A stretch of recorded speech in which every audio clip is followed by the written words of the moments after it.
No sé en qué momento exacto mi vida empezó a dividirse en dos mitades. La primera fue la de antes del perro. La segunda, la de después de seguirlo. Si me hubieras visto entonces, no habrías pensado que yo estaba destinado a nada grande, ni a una profecía, ni a un amor imposible, ni mucho menos a encontrar mi pareja destinada en una ciudad que olía a lluvia vieja, pan tostado y secretos guardados debajo de los altares. Yo era solo Teo, un omega de 26 años, dueño de una mercería diminuta en el barrio de La Sal, al sur de Santa Bruma. Un lugar donde las casas estaban tan pegadas unas a otras que los chismes cruzaban los patios antes que la luz del sol. Mi tienda se llamaba La Aguja de Medianoche, aunque en realidad vendía de todo un poco: botones, listones, remedios para calmar el celo, hilos teñidos a mano, veladoras con olor a canela, bolsitas de lavanda, parches para ropa y, a veces, silencio. Sobre todo silencio, porque la gente no iba nada más a comprar. Iba a contarme cosas. A los omegas solo siempre nos cuentan cosas. Como si por el simple hecho de haber aprendido a sobrevivir sin manada, sin alfa y sin milagros, una se volviera confesionario, costurero y tumba portátil al mismo tiempo. Yo sabía escuchar. Y sabía remendar. Pero había algo que nadie sabía de mí. Yo podía oír los destinos cuando estaban a punto de romperse. No era una metáfora. Los escuchaba de verdad. A veces eran como hilos tensándose dentro de una pared. A veces como el chillido finito de un vaso a punto de estrellarse. A veces como un perro llorando a lo lejos en medio de la madrugada.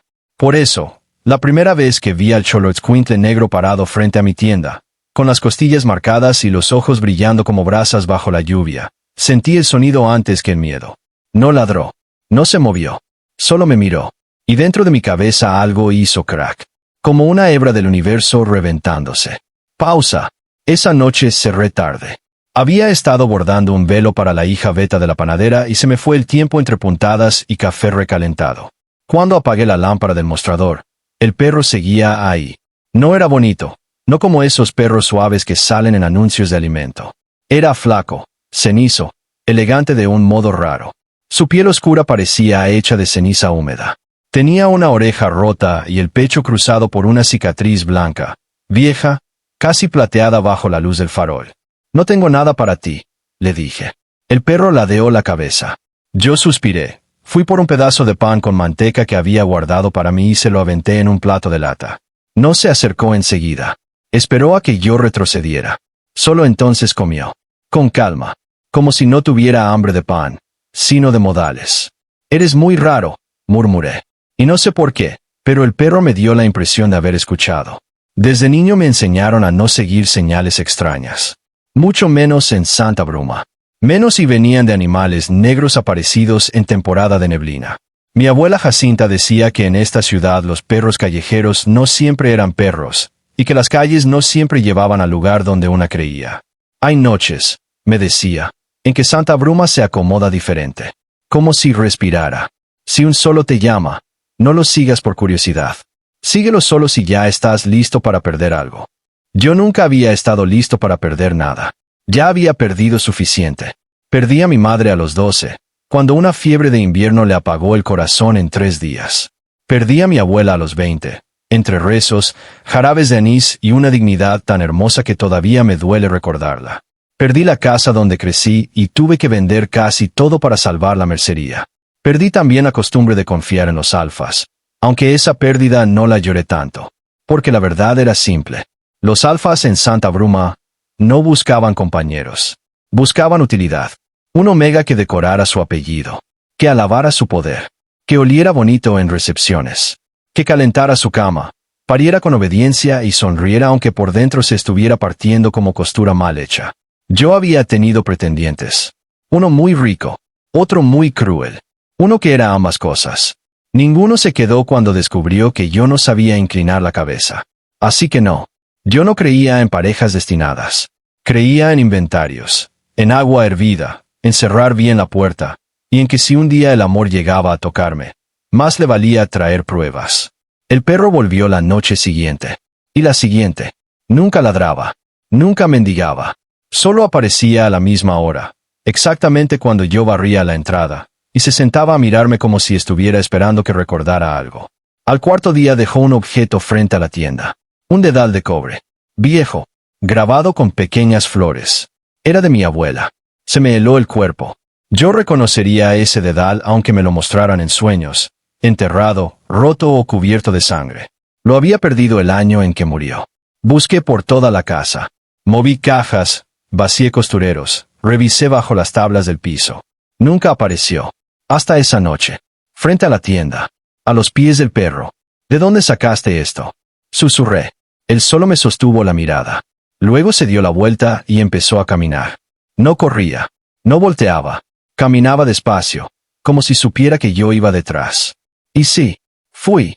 Porque una cosa era no creer en el destino. Y otra muy distinta era ignorar a un perro imposible que acababa de traerme algo que pertenecía a mi abuela muerta. Música más profunda. Lo seguí por calles que yo conocía de memoria. O eso pensé. Primero bajamos por la calle del Mercado Viejo, donde a esa hora ya solo quedaban cajas mojadas, un vendedor dormido en su puesto y el olor persistente a mandarina y pescado. Luego doblamos detrás de la capilla de San Roque, cruzamos un callejón tan estrecho que los muros me rozaban los hombros, y llegamos a una zona que juraría no haber visto nunca. No estaba lejos del barrio, pero se sentía fuera del mapa. Había casas abandonadas cubiertas de enredaderas, faroles apagados, una fuente seca, una reja abierta que conducía a un jardín devorado por la maleza. En el centro se levantaba una construcción redonda, de piedra volcánica, con una cúpula quebrada por donde se metía la luna. Un observatorio, o lo que quedaba de uno. El perro se coló por una rendija en la puerta. Yo dudé. En ese instante escuché algo. No el sonido del destino rompiéndose. No. Esto era otra cosa. Un jadeo cortado. Un cuerpo aguantando dolor en silencio. Entré. Olía a tierra húmeda, hierro, copal apagado, alfa. Un alfa fuerte. Pero no el aroma limpio, presumido y artificial de los alfas de salón. Este era un olor áspero, real. Bosque mojado, humo de pino, un filo metálico como tormenta a punto de caer. Mi nuca reaccionó antes que mi cabeza. El instinto omega, ese que tanto me había entrenado para ignorar, levantó la cara como una flor buscando sol. Y ahí lo vi. Estaba tirado junto a una columna caída, medio cubierto por un zarape gris, con una mano apretando su costado. Alto, delgado, pero no frágil. Tenía el pelo negro pegado a la frente por el sudor, y una cicatriz atravesándole la ceja izquierda. A la luz de la luna, su piel parecía de obsidiana tibia. El perro se detuvo a su lado. El hombre abrió los ojos. Y yo sentí que el mundo entero inhalaba. No eran ojos extraordinarios por color ni por brillo. Eran extraordinarios porque cuando me miraron, algo en mí los reconoció antes de entenderlos. Como si una parte viejísima de mi cuerpo hubiera pasado siglos esperando ese momento. Como si el hambre que yo no sabía que tenía acabara de encontrar nombre. El alfa intentó incorporarse. Se le escapó un quejido. «No te acerques», dijo, con la voz ronca. «Pues tú tampoco te ves en posición de dar órdenes». Su boca casi sonrió, pero el dolor se lo impidió. «Ese perro no te debió traer aquí». «Ah, qué bueno que aclaras. Yo pensé que era un taxista muy feo». El hombre cerró los ojos un segundo. Tal vez para no reírse. Tal vez para no desmayarse. Me acerqué con cautela. Tenía sangre en el costado. No muchísima, pero la suficiente para preocuparme. La herida estaba mal cerrada, como si la hubieran cosido a toda prisa o como si él mismo hubiera intentado contenerla solo. «Te van a dar fiebre», dije. «Ya me dio. Peor. Ya estuvo peor. Qué insoportable eres. Me lo han dicho». El perro se sentó entre nosotros, tranquilo, como un juez. Yo respiré hondo. «Mira, te puedo ayudar o me puedo ir. Pero si me voy y te mueres aquí, no pienso cargar con tu fantasma». El alfa abrió los ojos otra vez. «¿Siempre hablas así?» «Solo cuando un desconocido sangrante me amenaza en ruinas a medianoche». Me sostuvo la mirada demasiado tiempo. Y entonces pasó. No el flechazo ridículo de los cuentos. No una música celestial. No un calor instantáneo entre las piernas. No, fue un tirón. Seco, brutal, en el centro del pecho. Como si un hilo me hubiera atravesado de lado a lado y alguien, en algún sitio invisible, acabara de jalarlo. El alfa también lo sintió. Lo vi en sus pupilas. Su respiración cambió. Mi aroma se alteró. Apenas, pero suficiente para que el aire se volviera más denso. No necesitábamos palabras para saber lo que era. Pareja destinada. Mi primera reacción no fue ternura. Fue coraje. No, dije, retrocediendo. Él frunció el ceño. No estoy de acuerdo con esto. Y ahora sí. A pesar del dolor, el alfa soltó una risa breve. Incrédula. Cansada. Créeme, dijo. Yo tampoco. Pausa larga. Su nombre era Gael Orduña. Lo supe 2 horas después, cuando ya le había limpiado la herida con alcohol de romero, vendado el costado con una tela de mi propia camisa y obligado a beber un té amargo que llevaba siempre en el morral. No me contó todo, pero me contó lo suficiente para que yo entendiera 2 cosas. La primera, estaba huyendo. La segunda, no huía de una persona. Huía de una función. Gael pertenecía a la antigua casa de Orduña, una línea de alfas guardianes encargados, según la tradición, de custodiar las puertas de humo que rodeaban Santa Bruma. En teoría eran grietas entre el mundo visible y otro más viejo, más oscuro, lleno de memorias que no habían terminado de morir. En la práctica, la mayoría de la gente pensaba que eso era folclore para turistas o cuentos para asustar niños. Yo no. Mi abuela sí creía. Y yo había heredado sus silencios. Gael no era heredero principal. Era el segundo hijo, el que se suponía libre de responsabilidad. Pero su hermano mayor desapareció en una expedición al norte, y de pronto toda la carga cayó sobre él. El problema era que Gael no obedecía bien. Cuestionaba ritos. Se negaba a usar omegas como sellos vivientes en ciertos pactos feromonales antiguos.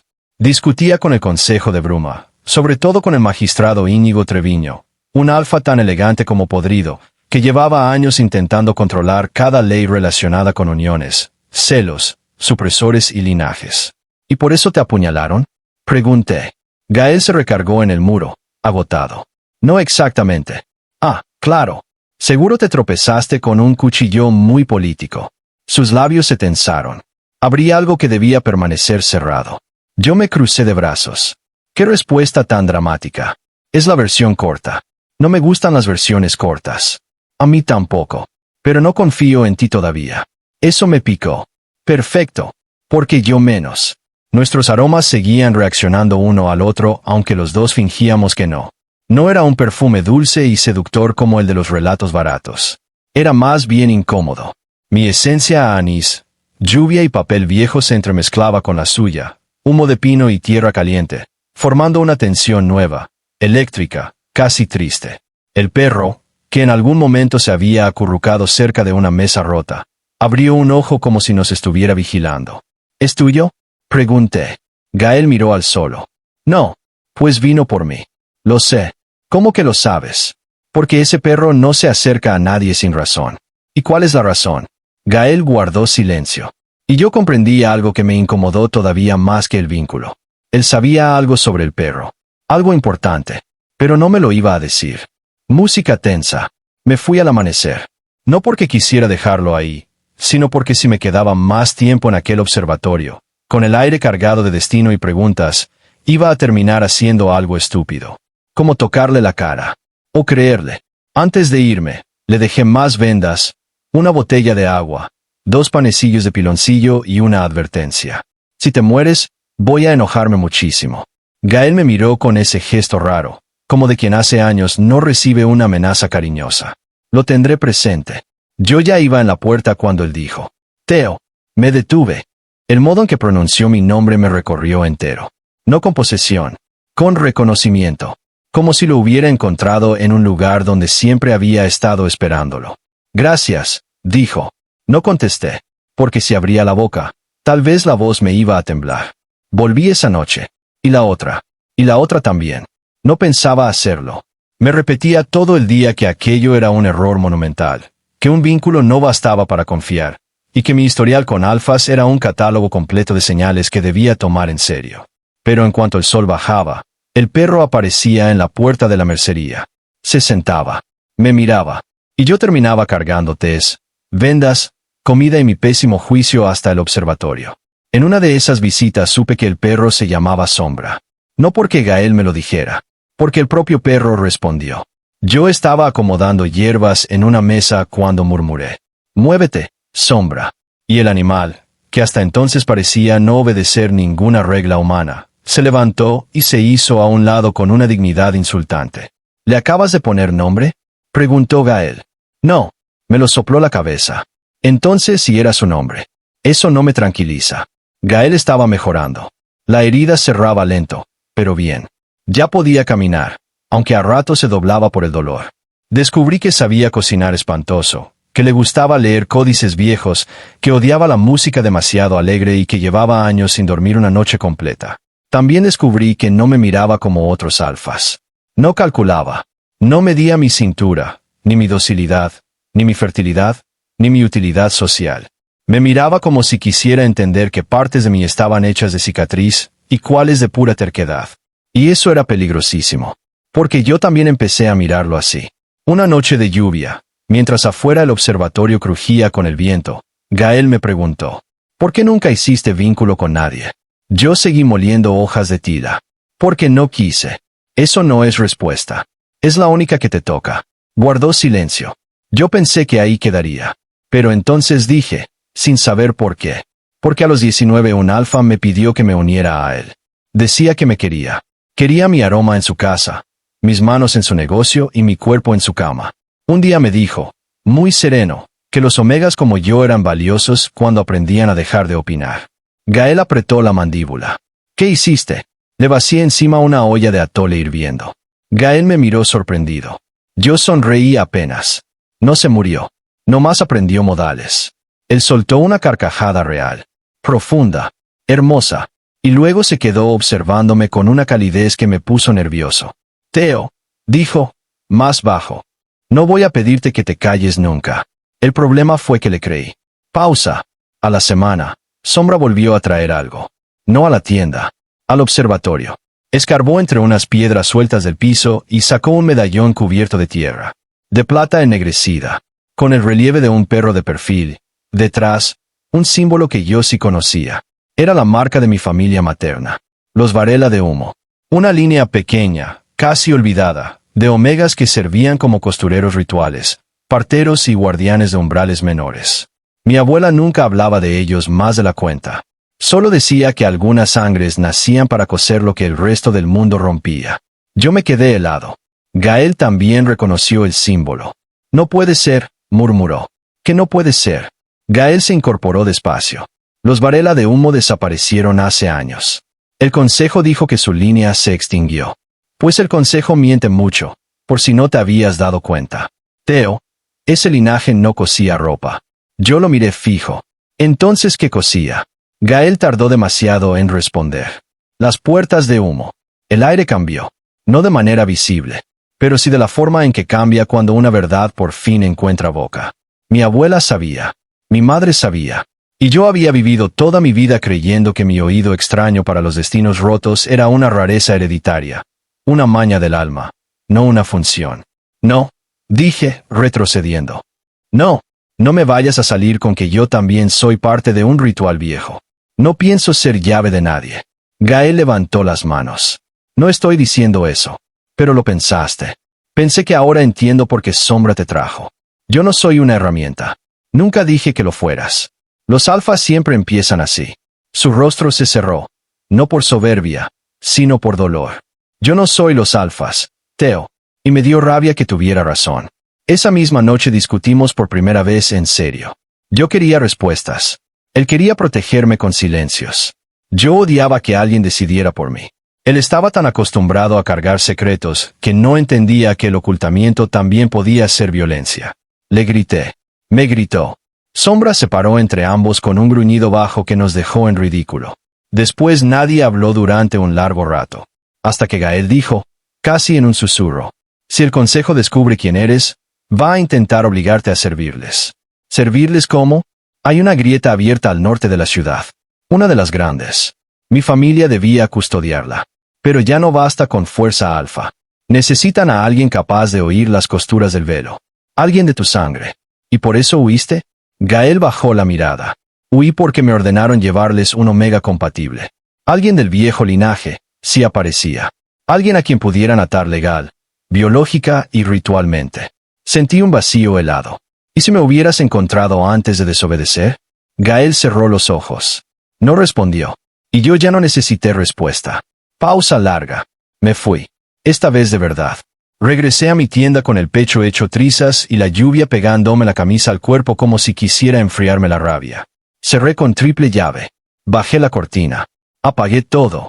Pero no pude apagar la sensación de que una parte de mí seguía en aquel observatorio. Estuve 2 días sin verlo. 2 días enteros evitando pensar en su voz, en sus manos, en la forma en que pronunciaba mi nombre, en lo injusto que era haberlo encontrado justo cuando descubrí que también podía ser una amenaza. Sombra apareció ambas noches. La primera le cerré la puerta. La segunda me dejó enfrente una hoja de papel doblada. Era una sola línea, escrita con tinta torcida. No fui por ti. Desobedecí antes de conocerte. No sé cuánto tiempo me quedé viendo esa frase. Tal vez 1 hora. Tal vez 5 años. Al final fui. Pero no al observatorio. Seguí a Sombra hasta el Panteón Viejo de Santa Bruma. Era víspera de la Noche de Ánimas y ya había velas encendidas entre las tumbas. Cempasúchil húmedo. Humo de copal. Voces bajas. Las familias arreglaban ofrendas mientras la neblina se arremolinaba entre las lápidas como si los muertos ya anduvieran dando vueltas para asomarse a su fiesta. Sombra me condujo hasta una capilla pequeña, casi oculta detrás de un fresno. La puerta estaba abierta. Y adentro, frente a un altar modesto, estaba Gael. No venía vestido como heredero alfa, ni como guerrero ni como guardián. Traía una camisa blanca sencilla, mangas arremangadas y el cabello mal recogido.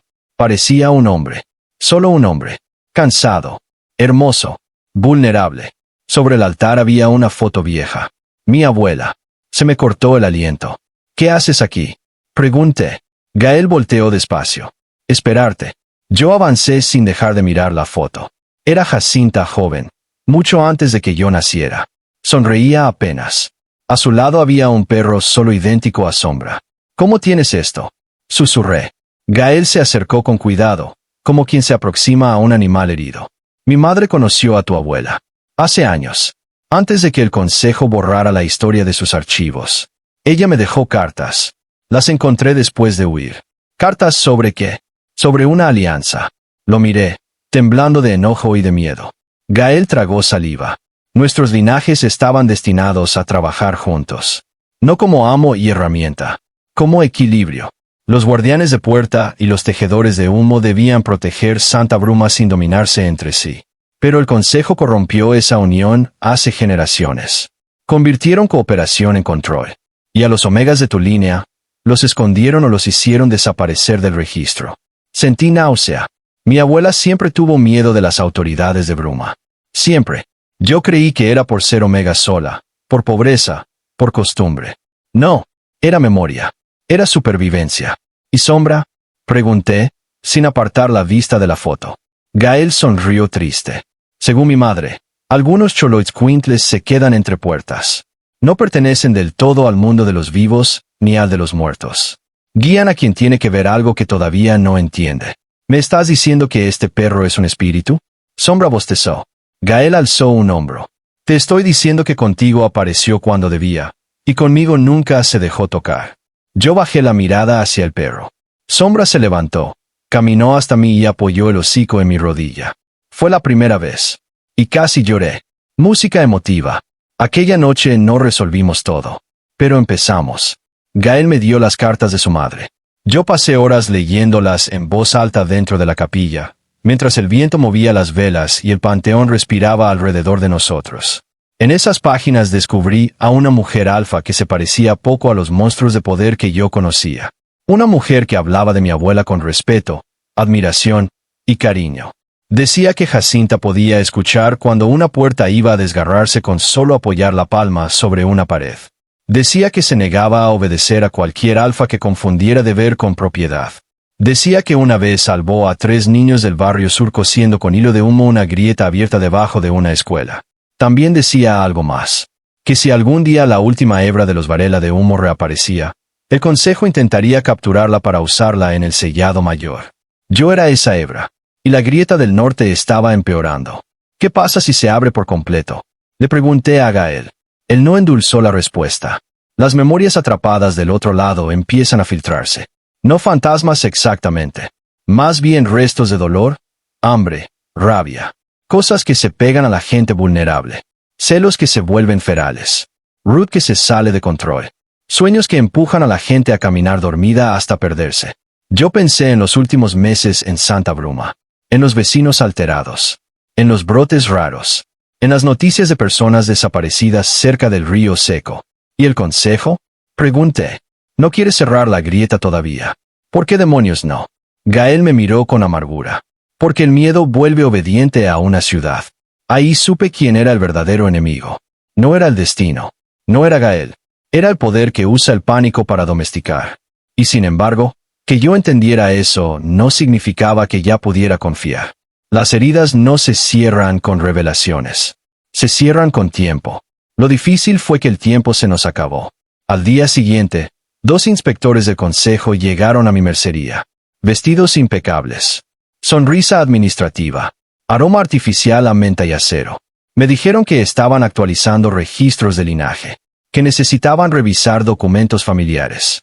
Que habían oído rumores sobre objetos antiguos en mi posesión. Que era por mi seguridad.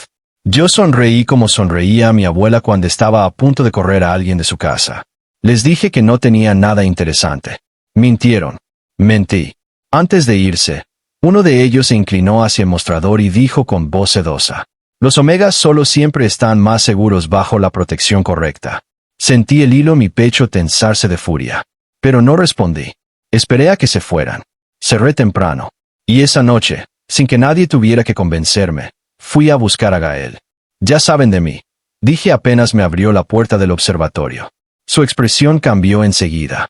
Tenemos que sacarte de la ciudad. No, Theo. No voy a huir toda mi vida. No te estoy pidiendo eso. Te estoy pidiendo tiempo. Y yo te estoy diciendo que no pienso seguir reaccionando a lo que ellos hagan. Quiero golpear primero. Gael me miró casi incrédulo. ¿Golpear cómo? Con verdad. Se quedó callado. Yo empecé a caminar de un lado a otro. Si el consejo manipula la grieta, si ha estado ocultando lo de mi linaje y usando el miedo para controlar a la ciudad, entonces necesitamos pruebas. No rumores. No leyendas. Pruebas. Los archivos oficiales están sellados. Pues tú vienes de una casa de guardianes. Y yo de una familia de costureros de puertas. Quiero pensar que entre tu necedad y la mía podemos abrir un cuarto con llave. Gael me observó por un segundo. Luego sonrió. No de forma arrogante. De esa manera peligrosa en que un hombre empieza a enamorarse de la idea de luchar a tu lado. Si eres insoportable, dijo. Y tú sangras mucho. Nadie es perfecto. Esa fue la noche en que dejamos de resistir el nosotros. No lo dijimos en voz alta. Pero empezó ahí. Música de aventura oscura. Entramos al archivo bajo 3 noches después. No por la puerta principal, claro. Santa Bruma podía tener supersticiones antiguas, pero su burocracia era muy moderna. Cerraduras dobles, guardianes pagados, perfumes de rastreo y protocolos absurdos. Gael conocía un acceso por los túneles de drenaje ritual que corrían bajo la ciudad vieja. Yo llevé tizas, agujas de humo, 2 velas negras, una linterna y el medallón de mi familia. Sombra nos guió sin hacer ruido, como si las sombras le abrieran paso. Los túneles olían a humedad, sal, piedra y cosas encerradas demasiado tiempo. Bajamos por escaleras cubiertas de musgo hasta una compuerta con símbolos casi borrados. En cuanto acerqué la mano, escuché el zumbido. El mismo que me visitaba cuando un destino estaba a punto de desgarrarse. Esta puerta está cosida con mentira, murmuré. Gael me miró. ¿Puedes abrirla? Yo respiré hondo. Apoyé el medallón en el centro. Pasé 2 agujas por el borde del sello y sentí la textura invisible de la costura. No era metal ni magia en el sentido ordinario. Era voluntad. La voluntad de ocultar. De encerrar. De decidir que otros no merecían saber. Jalé. Algo se dio. La compuerta se abrió con un lamento hueco. Adentro había cajas, códices, rollos, actas, registros de olor, sentencias antiguas y nombres. Miles de nombres. Nombres omega tachados. Linajes borrados. Uniones forzadas legitimadas como protección. Rituales descritos con lenguaje elegante para disfrazar violencia. Yo tuve que apoyarme en un estante para no vomitar de rabia. Gael encontró los informes sobre la grieta del norte. Yo hallé algo peor. Una lista reciente. Mi nombre no estaba completo, pero sí suficiente. Teodoro V., posible remanente del linaje de costura. Seguimiento discreto. Compatibilidad alta con sellado mayor. Compatibilidad.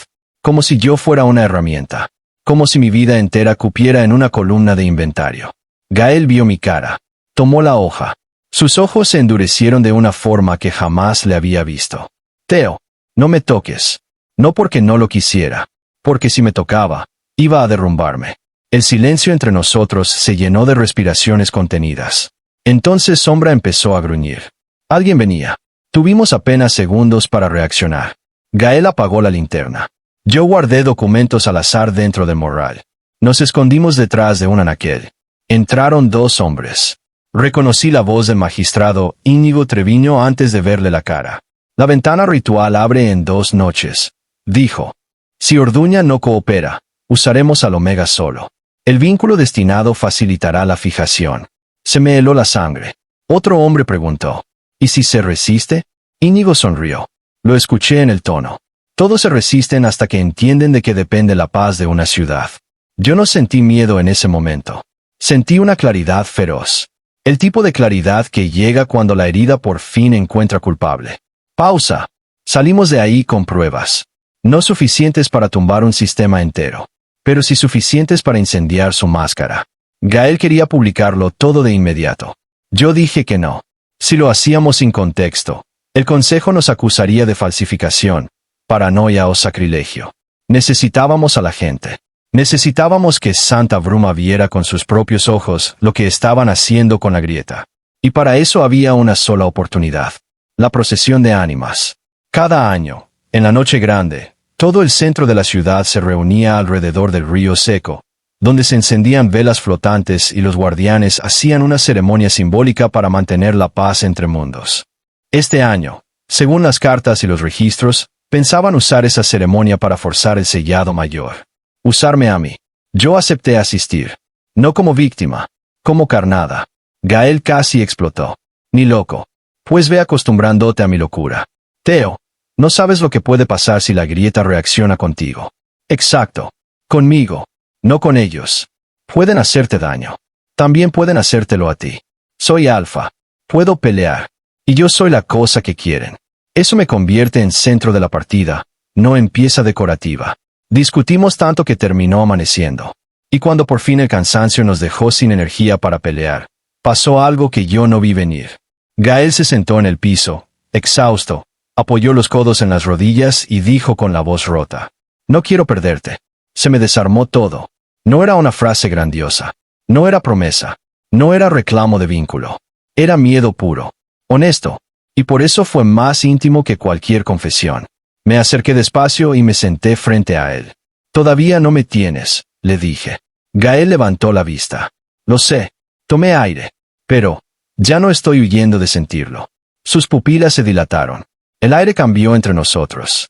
Sombra soltó un resoplido, como si llevara siglos esperando que por fin dejáramos de ser idiotas. Gael alzó una mano con infinita lentitud, dándome todo el espacio para apartarme. No lo hice. Sus dedos tocaron mi mejilla, y el vínculo en mi pecho, ese hilo tenso y doloroso, dejó de sentirse como cadena. Empezó a sentirse como camino.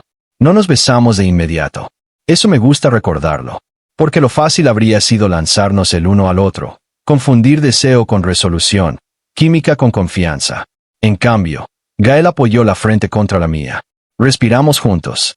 Y por primera vez desde que Sombra me encontró, el destino no sonó como algo rompiéndose. Sonó como costura firme. Música romántica, baja.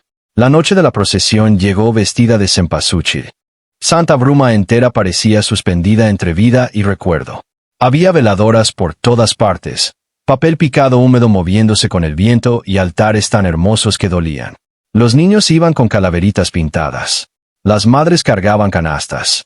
Los ancianos murmuraban rezos. Y debajo de toda esa belleza, latiendo como una infección elegante, estaba el consejo preparando su mentira. Yo iba vestido de negro, sin adornos, con el medallón de mi familia bajo la camisa y agujas de humo escondidas en las mangas. Gael caminaba unos pasos detrás de mí entre la multitud, como si no estuviéramos juntos, como si no importáramos el uno para el otro. Pero yo podía sentirlo. Su presencia me acompañaba como calor antes de una fogata. Sombra no se veía. Eso me inquietó más de lo que quería admitir. En el centro del puente del río seco levantaron el altar ceremonial. Íñigo Treviño tomó la palabra con esa voz de hombre que ha practicado demasiado sonar noble. Habló de orden, de sacrificio, de equilibrio, de deber. Nunca confíen en nadie que use la palabra deber para pedir el cuerpo de otro. Cuando empezó el canto ritual, lo escuché. La grieta, abajo del río, no era un sonido humano. Era miles de memorias raspando una pared. Dolor viejo presionando por salir.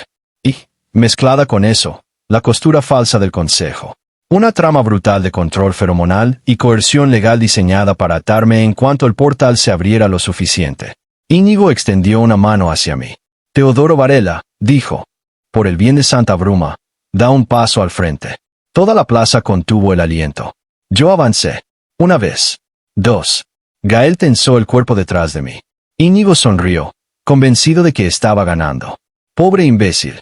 Cuando quedé frente al altar, levanté la voz para que me oyera la plaza entera. Antes de que yo dé nada por esta ciudad, dije, quiero que esta ciudad sepa que le han estado haciendo en su nombre. Hubo murmullos. Íñigo mantuvo la sonrisa. Este no es momento para desvaríos emocionales. Saqué del morral los documentos. Los alcé. Estos registros muestran que el Consejo borró linajes Omega enteros de sus archivos, que legalizó uniones forzadas, que manipuló la grieta del norte para sembrar miedo, y que planeaba usar mi cuerpo como herramienta ritual sin consentimiento. El murmullo creció. Íñigo dio un paso al frente. Eso es falso. Entonces diles, repliqué, ¿por qué mi nombre aparece aquí bajo compatibilidad para fijación? Le aventé una copia. El papel cayó frente a todos. La gente empezó a acercarse. Los otros consejeros se alteraron. Los guardianes dudaron. Una vieja del barrio sur gritó que dejara hablar al muchacho. Un beta del mercado dijo que su hermano desapareció cerca del río y nadie investigó. La máscara empezó a resquebrajarse. Íñigo decidió entonces dejar de fingir. Su aroma explotó. Dominante. Agresivo. Químicamente empujado por algo que traía oculto en la manga. Varias personas retrocedieron. Los Omegas cercanos se llevaron la mano al pecho, asfixiados. Gael se movió al instante, poniéndose entre el estrado y la multitud. Atrás. Rugió.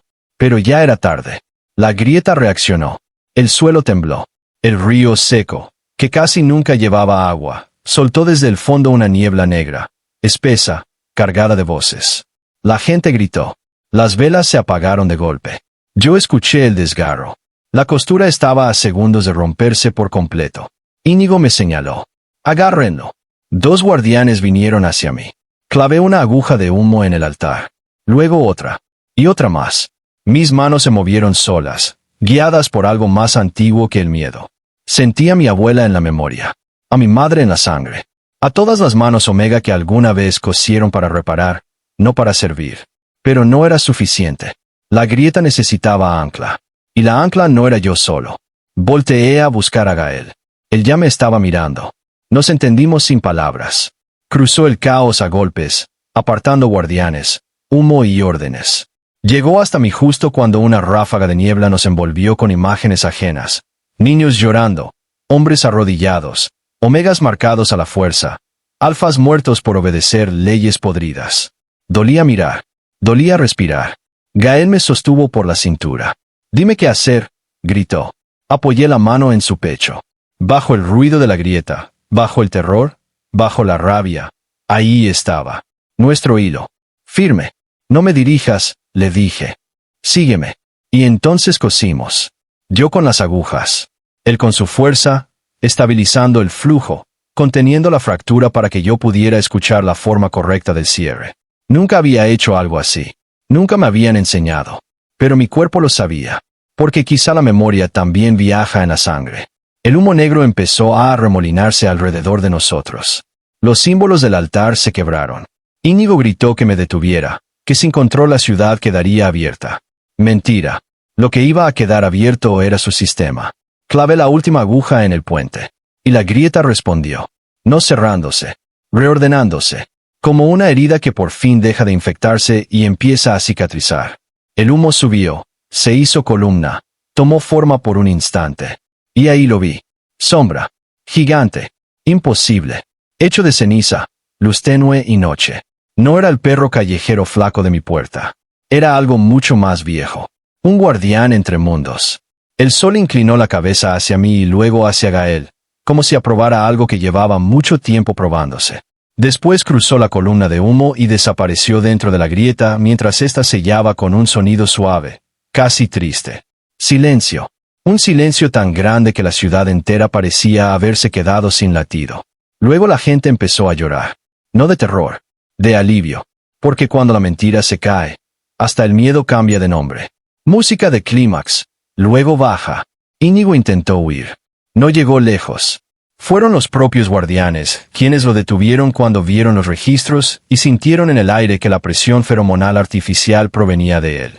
Los consejeros restantes empezaron a culparse entre sí. Los vecinos gritaban. Los periodistas locales, que siempre aparecen donde huele a ruina ajena, ya estaban grabando. Y yo me quedé de rodillas sobre el puente, temblando. El cierre me había dejado vacío, como si me hubieran sacado la médula para tejerla en el aire. Gael se arrodilló frente a mí. Theo, dijo, tocándome la cara. Mírame. Lo hice, y por primera vez desde que lo conocí, no vi culpa primero. Vi decisión. No voy a dejar que vuelvan a usarte, dijo. Yo sonreí, agotado. Más te vale. Porque muerdo. Gael soltó una risa rota. Y ahora sí me besó. No como los alfas de los cuentos que conquistan. No como quien reclama una propiedad. Me besó como quien llega a casa después de una guerra que no sabía nombrar. Con cuidado. Con hambre contenida. Con una reverencia casi dolorosa. Y yo le respondí porque quise. Porque el destino podrá señalar caminos. Pero la elección sigue siendo sagrada. Cuando nos separamos, el puente entero olía a lluvia nueva. Pausa suave. Los días que siguieron fueron caóticos. El consejo cayó en desgracia. No por nobleza institucional, sino porque las ciudades son así. Toleran horrores hasta que por fin los ven con luz suficiente. Hubo investigaciones. Archivos abiertos. Nombres restituidos. Familias enteras descubrieron que sus historias habían sido recortadas adrede. Las casas alfa más viejas perdieron poder. Algunas intentaron resistirse. Otras fingieron no haber sabido nada. La costumbre también sabe disfrazarse de inocencia. Yo volví a la mercería. Porque incluso después de sellar grietas y derrumbar ceremonias corruptas, alguien tenía que seguir vendiendo agujas, listones y remedios para el corazón. Pero ya no era la misma tienda. Ahora venían personas a preguntar por sus apellidos, por sus abuelas, por cosas que recordaban a medias. Y yo empecé a ayudarlas. No como sacerdote ni como héroe, como lo que siempre había sido, en el fondo. Alguien que escucha. Gael no regresó a la casa Orduña. Renunció públicamente a cualquier cargo ligado al viejo sistema y, con unos pocos guardianes que todavía conservaban vergüenza y dignidad, fundó una nueva custodia de puertas basada en cooperación con curanderos, vetas de barrio, omegas de linajes recuperados y gente común que simplemente no quería volver a vivir bajo miedo administrado. La primera vez que entró a mi tienda de día, semanas después de todo, el barrio entero se enteró antes que yo. Doña Remedios, la de la panadería, casi se desmaya del chisme. Los niños se pegaron a la ventana. El carnicero de enfrente limpió el mismo cuchillo media hora nomás por ver. Gael entró con un ramo ridículo de flores silvestres mal envueltas en periódico. No supe cuáles te gustaban, dijo. Yo miré el ramo. Luego a él. Parecen flores recogidas a la carrera de una banqueta. Sí, hay una pluma de paloma atorada aquí. También sí. No pude evitar reír. Lo invité a un café. Se quedó hasta el cierre. Así empezamos. No con promesas eternas ni marcas ceremoniales. Con visitas. Con preguntas. Con discusiones sobre cómo acomodar la canela. Con noches en que se quedaba dormido en la trastienda mientras yo bordaba, y el barrio se iba quedando en silencio. Con tardes en que me llevaba a caminar por el borde norte para enseñarme las nuevas costuras estables del velo. Con el descubrimiento tonto y feliz de que le gustaban mis manos aunque estuvieran manchadas de tinta. Con el descubrimiento todavía más íntimo de que a mí me gustaba la cara que ponía cuando por fin descansaba. Hubo deseo. Claro. Muchísimo. Éramos una pareja destinada. Después de todo. Y el cuerpo tiene sus maneras de celebrar lo que el alma tarda en admitir. Pero incluso eso lo aprendimos despacio. Sin imposición. Sin miedo. Sin hacer del vínculo una excusa para saltarnos el respeto. La primera vez que dormimos juntos de verdad, no pasó nada extraordinario. Y por eso fue perfecto. Llovía. Se fue la luz en medio del barrio. Nos quedamos acostados oyendo la tormenta. Yo tenía la cabeza sobre su pecho. Él me acariciaba la espalda como si leyera un idioma en mis huesos. ¿Todavía dudas de nosotros? Preguntó. Pensé un momento. Dudo de todo, respondí. Es mi pasatiempo favorito. Gael sonrió en la oscuridad. ¿Y de mí? Levanté la cara para mirarlo. De ti menos cada día. No dijo te amo. Yo tampoco. Pero a veces el amor entra primero por los actos y deja que la lengua lo alcance después. Pausa. Pasó un mes. Luego 2. Y una tarde, al volver de comprar hilo azul al mercado, encontré un plato de lata frente a la mercería. Vacío. Limpio. Con una sola flor de cempasúchil adentro. Me quedé inmóvil. Gael, que venía detrás cargando bolsas, entendió antes que yo hablara. Ninguno dijo nada. No hacía falta. Sombra no volvió. Pero nunca sentí que se hubiera ido del todo. A veces, cuando la neblina baja raro sobre Santa Bruma, juro ver una silueta flaca en la esquina de la calle, vigilando. A veces, cuando una costura del mundo se tensa, escucho sus pasos antes de oír el hilo. A veces sueño con un puente de ceniza donde un Xoloitzcuintle camina unos metros delante, sin prisa, seguro de que por fin sé seguir solo. Y quizá tenga razón, porque si algo me dejó aquel perro fue esto. El destino no siempre llega vestido de milagro. A veces llega sucio, flaco, con cicatrices, y te espera en silencio afuera de tu puerta hasta que estés listo para dejar de sobrevivir y empezar a vivir. Yo pensaba que mi pareja destinada sería una trampa, una marca, una rendición, pero resultó ser un hombre que aprendió a desmontar el poder que lo había criado. Un alfa que no quiso poseerme, sino pararse a mi lado aunque temblara. Alguien a quien el amor no volvió dueño, sino más humano. Y yo resulté ser mucho más que el omega de una mercería. Era hijo de mujeres que cosían grietas. Nieto de una memoria que se negó a desaparecer. Compañero de un guardián terco. Y amigo de un perro entre mundos que supo reconocerme antes de que yo mismo entendiera quién era. Si alguna vez vas a Santa Bruma en temporada de niebla, tal vez no encuentres la ciudad en los mapas correctos. Tal vez la mercería ya no se llame igual. Tal vez el observatorio siga en ruinas o tal vez no. Las ciudades cambian cuando alguien por fin les arranca la mordaza. Pero si a medianoche ves un Xoloitzcuintle negro esperándote frente a una puerta, piénsalo bien antes de ignorarlo. Porque quizá no viene a perderte. Quizá viene a llevarte justo hacia aquello que has evitado toda la vida. Tu verdad, tu herencia, tu herida, o tu amor. En mi caso, fue todo al mismo tiempo. Música final, emotiva. Y sí, seguí al perro, y al final, no me condujo a un alfa. Me condujo a una vida donde el amor ya no se parecía al miedo.